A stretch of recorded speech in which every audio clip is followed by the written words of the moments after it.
एक, मैं मार्ग, सत्य और जीवन हूँ, बिना मेरे द्वारा कोई पिता के पास नहीं आ सकता। यूहन्ना 14:06। इस वचन का अर्थ है कि यीशु केवल एक दार्शनिक मार्गदर्शक नहीं, न किसी विचारधारा का विकल्प, बल्कि समग्र मोक्ष और परमपिता तक पहुंच का प्रत्यक्ष साधन है। मार्ग बताता है कि उनके द्वारा चलना जीवन की दिशा तय करता है। उनके उपदेश, चरित्र और त्याग को अपनाकर ही मनुष्य आत्मिक सत्य की ओर बढ़ता है। सत्य का अर्थ है वास्तविकता, वह सत्य जो अस्तित्व, मूल्यों और ईश्वर के स्वभाव की संपूर्ण समझ देता है। और जीवन का अर्थ न केवल भौतिक जीवन, बल्कि पूर्ण, अर्थयुक्त और अनंत जीवन है।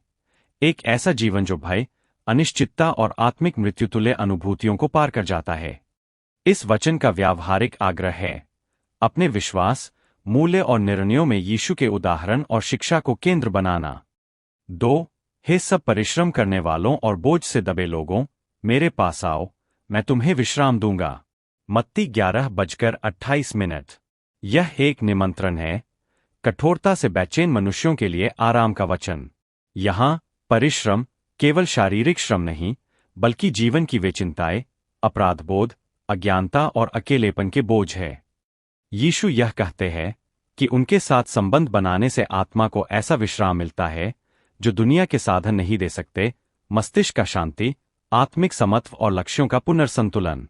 इसका व्यवहारिक अर्थ यह है कि जब हमारी आत्मा थक चुकी हो, तब ध्यान, प्रार्थना, पवित्र वचन का अध्ययन और परोपकार के कार्यों में सक्रियता से हम वह विश्राम पा सकते हैं। 3. तुम जगत की ज्योति हो। मत्ती 5:14।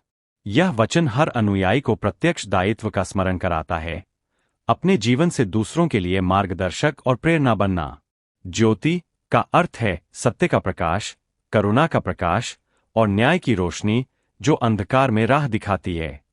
इसका अर्थ है समाज में निष्कलंक, साहसी और दयालु जीवन जीना ताकि हमारे कर्म और शब्द दूसरों को नैतिक और आध्यात्मिक दिशा दे सकें। व्यवहार में इसका अर्थ है सच्चाई बोलना, दीनों की सहायता करना और अपने हर कार्य में ईमानदारी रखना। 4. परमेश्वर ने जगत से ऐसा प्रेम रखा कि उसने अपना इकलौता पुत्र दे दिया, ताकि जो कोई उस पर विश्वास करे, नाश न हो, परंतु अनंत जीवन